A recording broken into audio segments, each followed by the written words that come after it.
our police department, our fire department, and also our Fire Union Local 1893 for sponsoring today's lunch.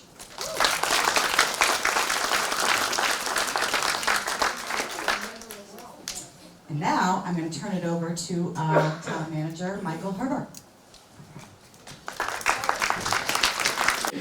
Thanks for your patience, and thank you for being here. Again, my name is Michael Herbert. I'm the town manager here, and it's always an honor to come here and break bread with you and celebrate this fine day. Before I get started, I'd like to recognize some of our officials in the room. You've met Candi, but in addition, we have 3 of our select board members here, I believe. Yolanda Greaves.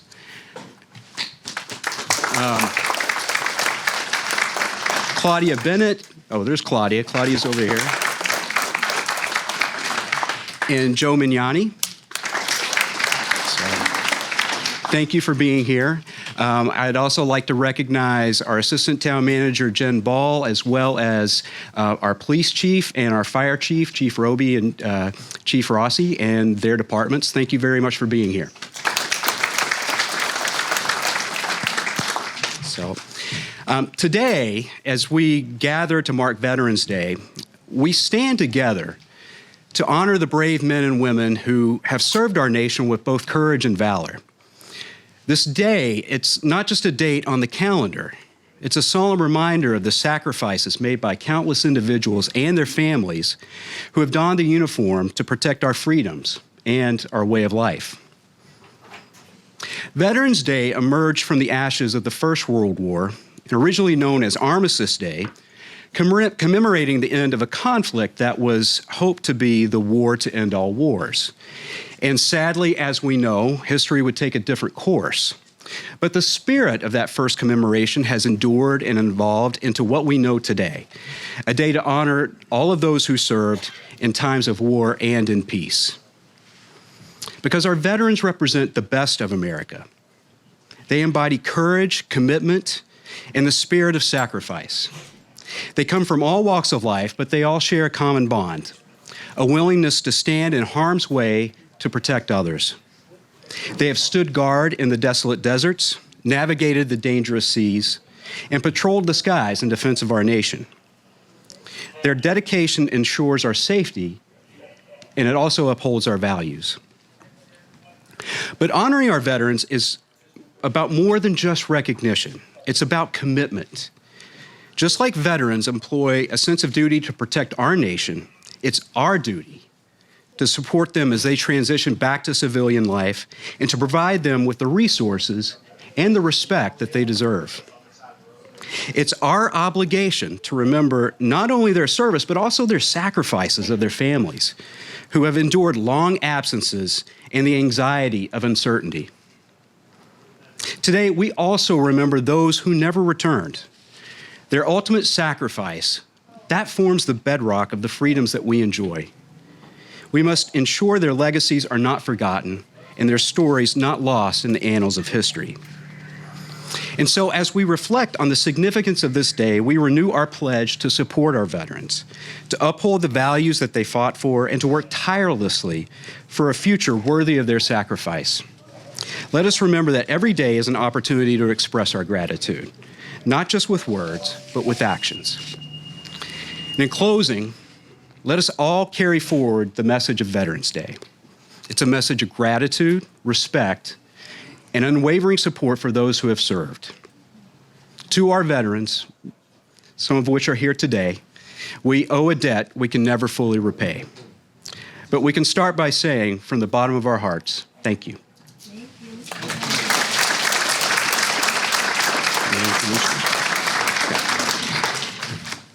And now I would like to ask Select Board Member Joe Magnani if he would please lead us in the Pledge of Allegiance. I pledge allegiance to the flag of the United States of America and to the republic for which it stands, one nation, under God, indivisible, with liberty and justice for all. Thank you.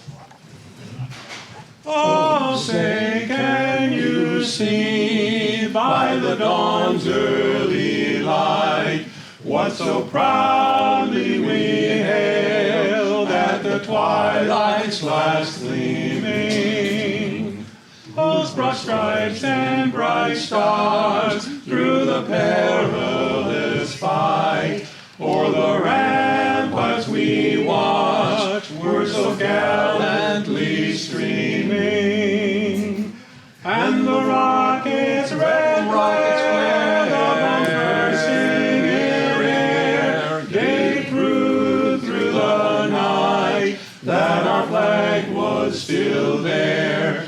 Oh, say does that star-spangled banner yet wave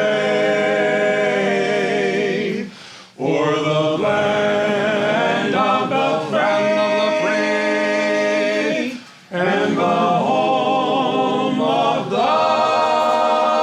brave.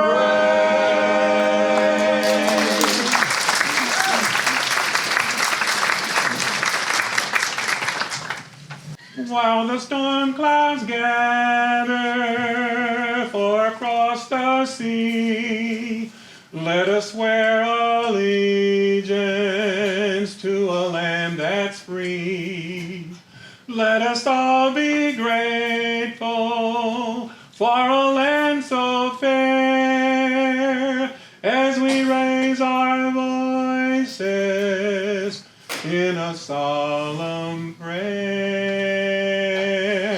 God bless America, land that I love. Stand beside her and guide her through the night with a light from above. From the mountains to the prairies, to the ocean white with foam. God bless America, my home sweet home. God bless America, my home sweet home, sweet home. Above the fruited plain, America, America, God shed his grace on thee, and crown thy good with brotherhood from sea to shining sea. Give me your tithe, your poor, your huddled masses yearning to breathe free, the wretched refuse of your teeming shore. Send these, the homeless tempest tossed to me. I lift my lamp beside the golden door. This is my country, land of my birth. This is my country, grandest on earth. I pledge with my allegiance, America, the bold, for this is my country to have and to hold.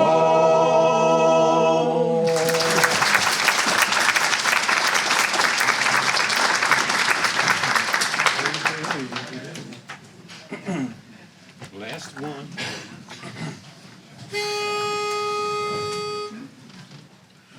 Storm clouds gather all around, gray skies thunder, now we must part. But after the rain comes the rainbow, this I know in my heart, my heart. We'll meet again, don't know where, don't know when, but I know we'll meet again some sunny day. Some sunny day. So keep smiling through, just like you always do, till the blue blue skies drive the dark clouds far away. Far away. So will you please say hello to the folks that I know? Tell them I won't be long. They'll be happy to know that as you saw me go, I was singing this song. We'll meet again, don't know where, don't know when, but I know we'll meet again some sunny day, someday. We'll meet again someday.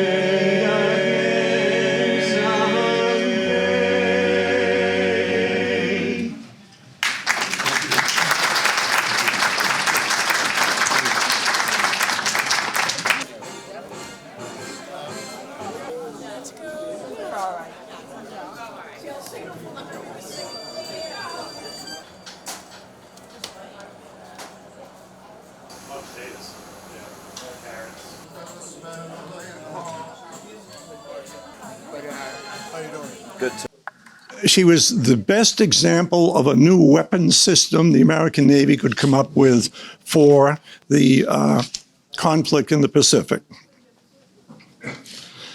At the beginning of the war, America had 8 aircraft carriers. Japan had 10. During the war, America would build 141. Japan would only build 20.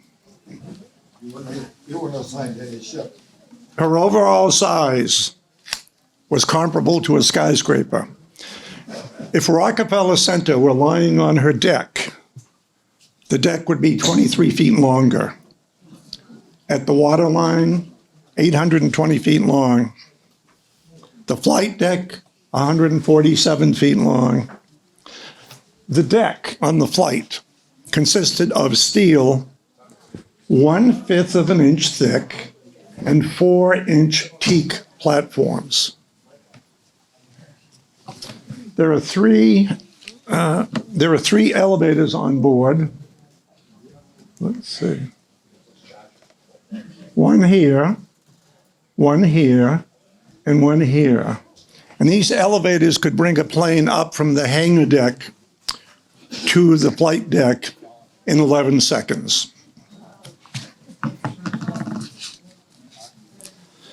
She carried 12 5-inch guns for anti-aircraft protection, 68 40-millimeter guns, and 52 20-millimeter guns. And the guns were placed near the bow and the stern. She had 2 engine rooms, fore and aft, with 2 engines in each room.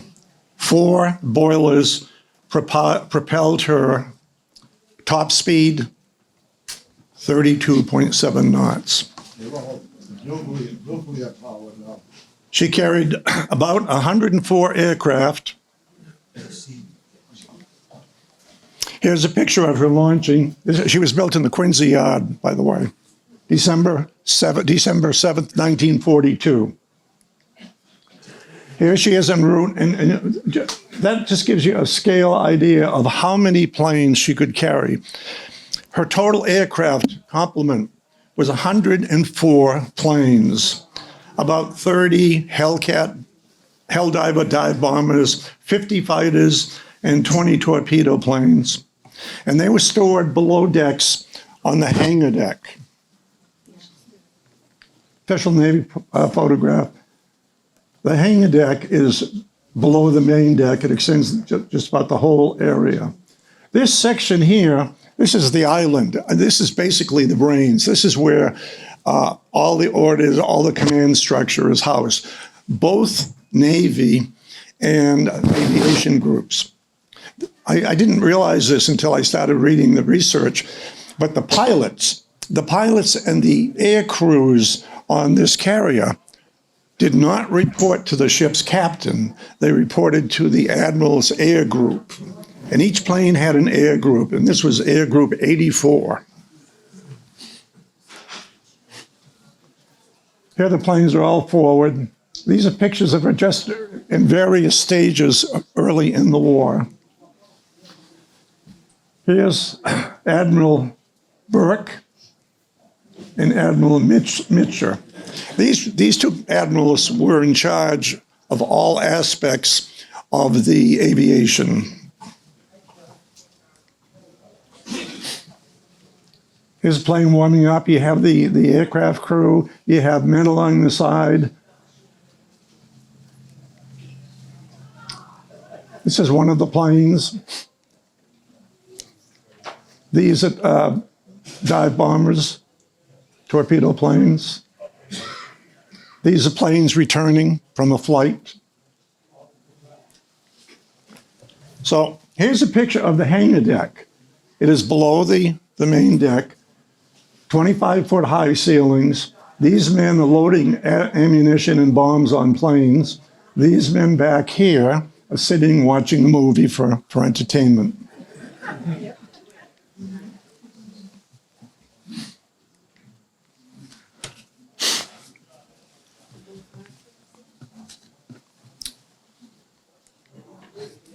She's going through the Panama Canal, 1943, headed for the Pacific. For some of the research for this talk, I was very fortunate in that my wife's uncle was a pilot on board the Bunker Hill that day. He was a highly decorated flyer, 2 distinguished flying crosses, a number of medals and acknowledgments. He was also an excellent artist. He went to Yale College of Art. So that talking with him and some of his memorabilia is really a great addition to this talk. I also refer to his mother, my wife's grandmother's diary, which she started in the war. And I'll just read the first line. I'm going to write an account of Al's part in the war and the events taking place both at home and in his life. I hope I do not forget anything. In February of this year, Al started flying lessons. This was in 1942. And she goes on, and there are a number of highlights that I can mention. This plane is a Corsair. It just shows you. This plane was developed more for land use initially than from a carrier. And one of the problems they had when these planes would take off, the Corsair, the aerodynamics, or there were features about it that a lot of the pilots were not used to. And sometimes it would take off and it wouldn't have enough lift and would just drop right in front of the carrier. There were a tremendous amount of accidents, not necessarily from combat, but flight accidents. I mean, this was a dangerous way to spend a day. Here are some of the anti-aircraft guns that they would use.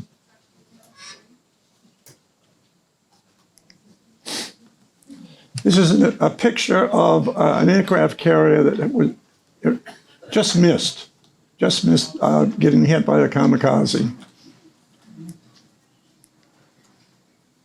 Another picture. These are taken in 1944 and up. This is the Franklin.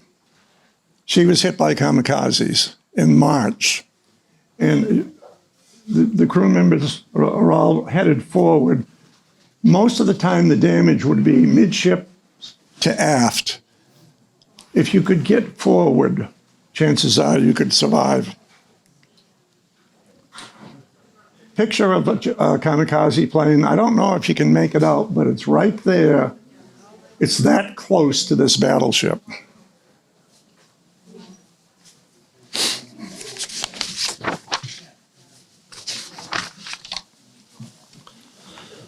Before the attack on Pearl Harbor, the Japanese figured they had to have a decisive strike which would neutralize the U.S. while Japan focused on other targets, the Philippines, the East Indies, Malaya, Wake Island. Their leader, Yamamoto, he was very, an ardent supporter of the concept of aircraft carriers. He felt that the aircraft carrier would replace the battleship as the prime weapon. But he cautioned the military leaders in Japan that if she does attack Pearl Harbor, it's only going to take 6 months for the American economy to kick into gear, and from that point on, Japan would lose any advantage she had. December the 7th, 353 Japanese planes take off from carriers. At the end of the day, most of America's battle Pacific Fleet is on fire and lying in the mud. 4 of her 8 battleships were sunk. Fortunately, no American carriers were in port. The Japanese sent 2 radio messages as they departed. TO, tow, meaning attack commenced, and RA, RA, meaning surprise achieved. To a listener, these 2 messages sound like Torah, Torah, Torah. 3 days later, Japanese planes would attack and they would sink 2 primary British battleships with negligible losses. For 6 months, the Japanese would run wild. The Philippines, the Dutch East Indies, Malaya, Guam. And one of the problems the Japanese discovered was treating Allied prisoners. They had no provision, they had no forethought regarding the amount of prisoners they were going to take. And the concept of surrender to a Japanese military man is absolutely unacceptable. It is a reflection of the samurai code, the Bushido code, the warrior code. And I never realized how much influence the emperor has on every facet of Japanese life. Controlled everything. The emperor is, well, the emperor's God. If you're fighting for the emperor, therefore you're fighting on the right side.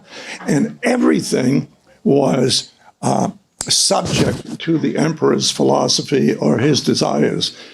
In addition, in the 30s, the Japanese government shifted from being relatively open to a very, very militaristic society. And so the military leaders they had a free hand in developing everything for the Japanese. If you surrendered, that was total shame upon your family. The Japanese field manual in 1941 for the average enlisted man said, clearly, being captured would bring shame upon the Japanese army. Never alive accept the shame of capture. Die so as not to leave the disgrace of such an offense.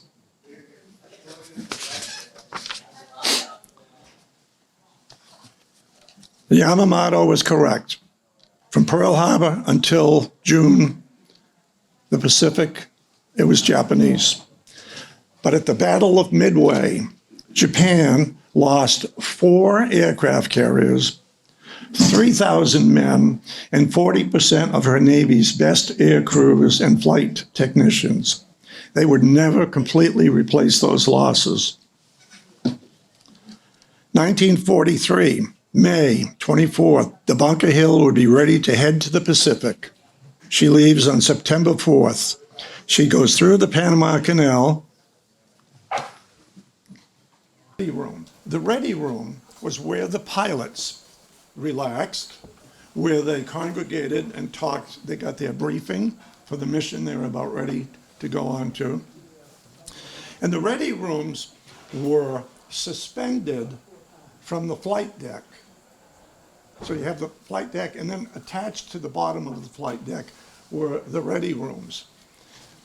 And they were galleries, like, and the thing is, you wanted your pilots as close to the planes as possible. Once the order, pilots, man your planes, came in.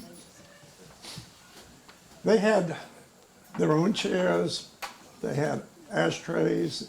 It was just officer country.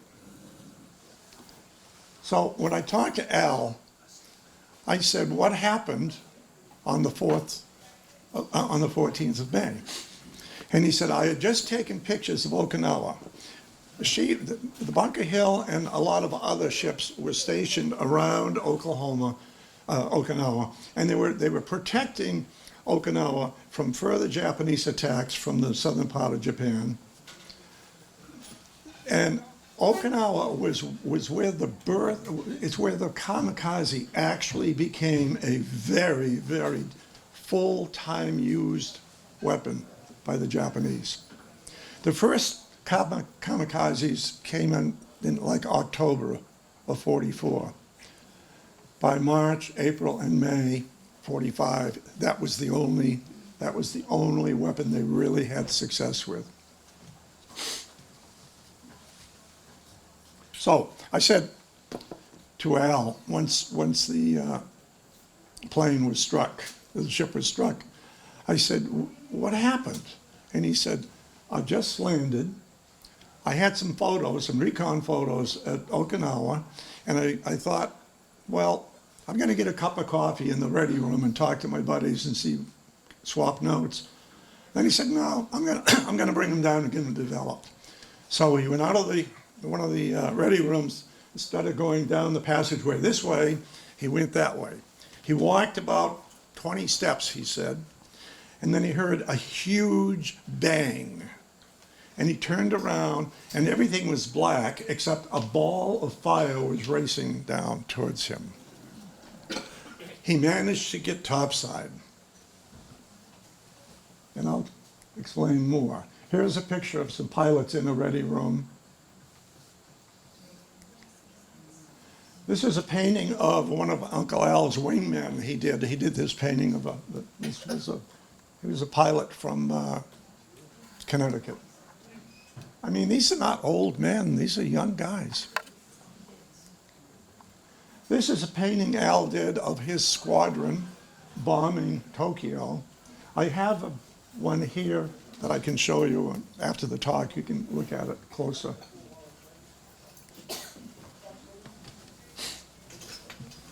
So the kamikazes. How do you convince a perfectly healthy guy to get into an airplane that has only enough gas to make a one-way trip?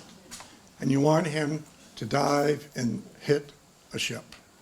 Aircraft carriers were a big threat to Okinawa because the planes could go from the carriers and bomb Okinawa. So the more carriers you could take out, the more relief you'd give Okinawa.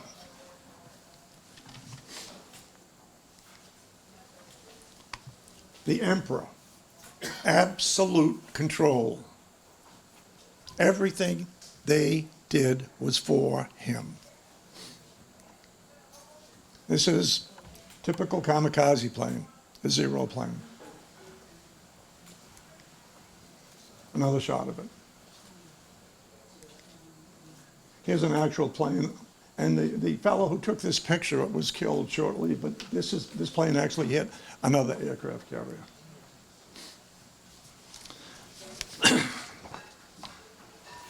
The first kamikazes were organized in October of 1944. The guy that came up with the idea of having them was a guy named Admiral Onishi. Onishi was ruthless. He was a samurai in the sense of the old samurais, the old traditions, and he was a talented calligrapher. And to inspire the members of the group, he writes, "The wild cherry blossom falls without regret after it scatters its perfume in the light of the rising sun." He's addressing 27 pilots. Each one has a plane with a 250 kilogram bomb. Each one is to crash into an enemy aircraft carrier.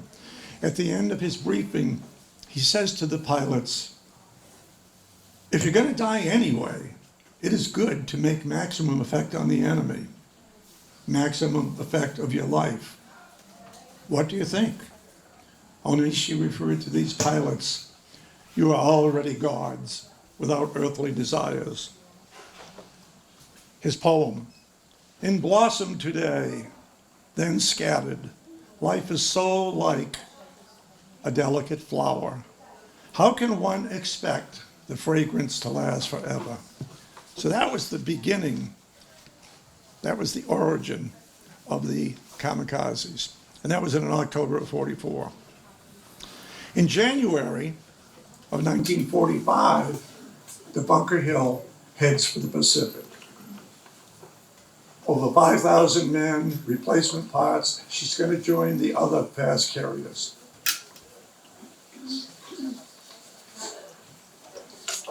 This fellow is Kiyoshi Ogawa. He's born in 1922. He's the first of 5 kids. Simple existence, school and work on the farm. Raised in a militaristic society with complete reverence and obedience to the emperor. All facets of life, education, jobs, society, and the press were influenced by the military. The Japanese view of the empire, the emperor, as a god. Kiyoshi graduates from university. He enters a reserve flight training program. Upon completion, he becomes an ensign, and then he becomes a pilot. All of the volunteers had to complete a survey, and the survey you had to fill out 3 forms.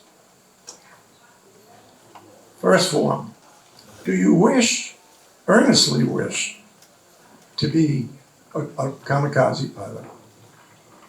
Do you not wish to be involved in kamikaze attacks? Or are you willing to try it? Enthusiasm, well, give it a shot, or do you not want to? There's no proof that even if you said you didn't want anything to do with it, you would be left out. As a pilot, they didn't have much fuel. He didn't learn how to fly combat. He taxis out, circled, and landed over and over. No more than a half an hour a day flying. 4 days of practice formation flying. The average pilot had less than 2 days practicing takeoff. They had difficulty flying in formation. They had difficulty flying in bad weather. At 2 a.m., May 11th, Admiral Yugaki's scout planes discover the Bunker Hill. She's 60 miles off the coast of Okinawa. The day before, the Bunker Hill was resupplied with 90% fuel capacity. She now has 1,873,000 gallons of fuel. And she has 2,500 gallons of aviation fuel. At about 9:45 in the morning, the flight deck aft is filled with fresh planes. They're stacked wing to wing, fully loaded with bombs, fuels, shells, rockets, and napalm. Below them on the hangar deck were another 48 planes waiting to be raised. In the sky, returning from a mission, are 20 airplanes, low on fuel, low on ammunition, and they're waiting for permission to land. Among them, 1,500 feet, were a couple members of the Combat Air Patrol. They were coming in to land also. At 10:02 in the morning, Colonel Sweat observes 2 kamikazes diving out of the clouds at 6,000 or 7,000 feet and headed directly toward the Bunker Hill. He radios, there's 2 kamikazes diving on you. Within 10 or 15 seconds, the first kamikaze releases its bomb. The plane was piloted by Yasunori Sazio. He's firing all his guns as he strafes the flight deck filled with aircraft. He releases his bomb. The bomb's 550 pounds. It bounces ahead of the plane. It blows through the flight deck just after number 3 elevator. It tears a hole through the deck, rips a passageway in the gallery deck where the ready rooms are, and then blows through the hangar deck ceiling, blows out the port side, and explodes. It had a timer on it. So all of this traveling is doing, and she still hasn't exploded. Gunners manning guns on the port side, where the bomb came out, were torn apart. His plane crashed into the planes on the aft section. Within 30 seconds, most of the aft section of the flight deck is ablaze. His plane cut through aircraft whose propellers were already turning. It ripped open their fuel tanks, setting fires, blazing, and throwing shrapnel in all directions. 1,500 feet above, sweat in his plane. He says, he just cleaned house. God, it was a terrible mess. In his second kamikaze, Kyoshi Ogawa radios his base at 9:58. I found the enemy vessels. Then I see an enemy plane. In his final message at 10:02, his last words were, "Now I am nosediving into the ship." His plane was spotted by gunners. Everybody is shooting at him. He's taken several hits.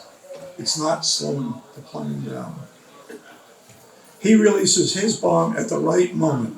It falls right ahead of the plane and explodes, instantly crashing through the flight deck.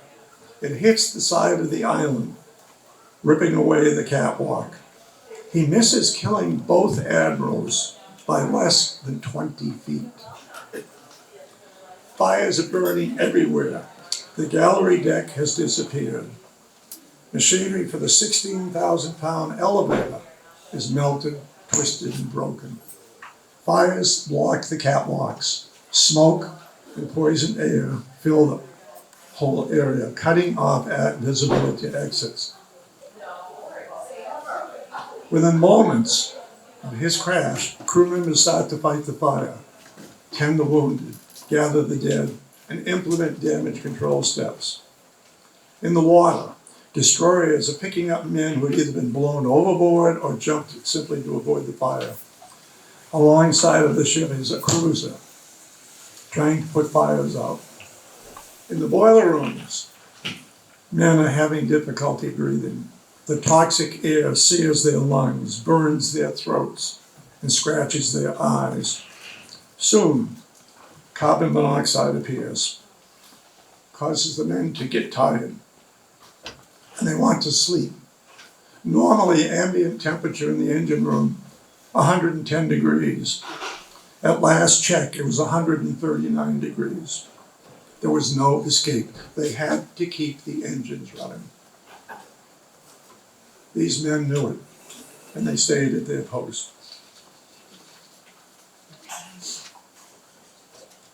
There was a Marine captain of a 20-millimeter anti-aircraft gun topside, and he took a grievous wound in his stomach, and they tried to stop the bleeding with shirts and rags, to no avail.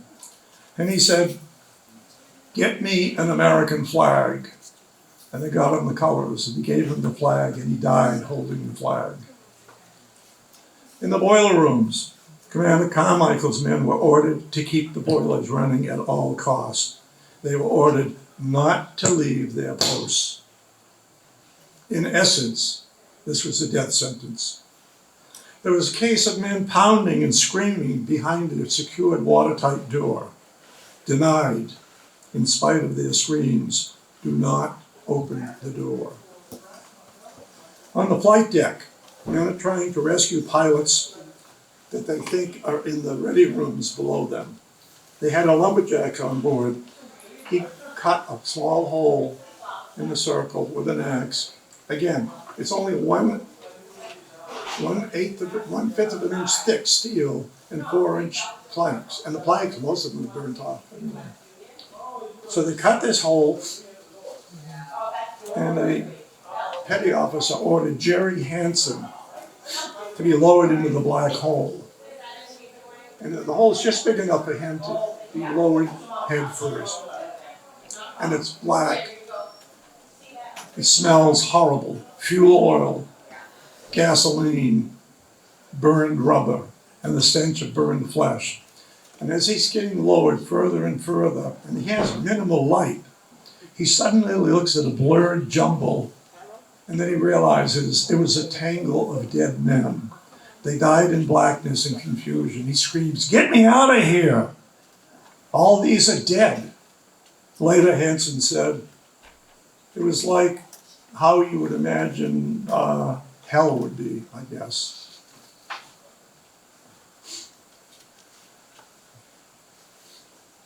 These are fellow kamikazes. This is what it looked like before they hit. Again, Okinawa and the carriers and the escort ships are all close to Okinawa. At the Battle of Okinawa, more men in the Navy were killed than the Marines because of the kamikazes. And these are all ships that were damaged by kamikazes. These are the killed, the wounded. It was just a slaughter. The first plane landed over here. This is where that Marine captain was. The two admirals were right here. They were missed by 20 feet. This is the flight deck, and then below you have the gallery deck. It's just a thin line here. And then you have all of the planes below. This is the fire. And the fire, if you could get forward, you stood a chance of of surviving. So Uncle Al got forward, and he came across a young guy, and he said his face was terribly burnt. He didn't know him. And Al said, "Can I do anything to help you?" And he said, the kid says, "Yeah, can you light me a cigarette?" And Al said, "I never smoked again after that." Here she is, covered. This is from a distance.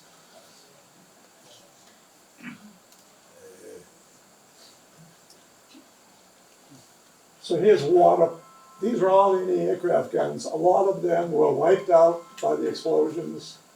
Here's water from the fires being just funneling overboard. Here's a cruiser, and they're accepting wounded in these baskets from the carrier. She got very, very close, and she would also help put the fires out. But if you look at the size of the carrier compared to the cruiser, I mean, the carrier was huge. Here's a fellow who was wounded, and he's being transferred from the Bunker Hill to the cruiser. He actually was from Massachusetts, and he survived the war, listed as missing for 3 months. Ultimately went to work in Boston at New England Baptist Hospital. He died in 2017. This is the flight deck, trying to put out the fires. Here's one of the holes, one of the bombs made. Here they are cutting the hole in the flight deck. I mean, it's just a small circle. This is below decks. This is aft looking forward. I mean, everything is just totally ruined.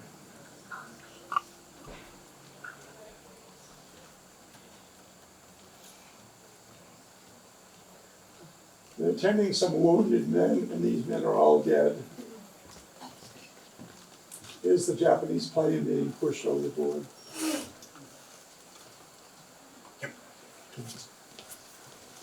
Here are dead. So we've got another minute. At 12:03 on Saturday, May 12th, the captain ordered the flag to be brought to half-staff for the burial of 352 officers, crew, airmen, and the admiral's staff. This service would last until sunset. It would be the largest burial at sea in the history of the U.S. Navy. Before each burial, each body was placed on a sheet of navy blue canvas. Two 55-pound projectiles were positioned to weight the body.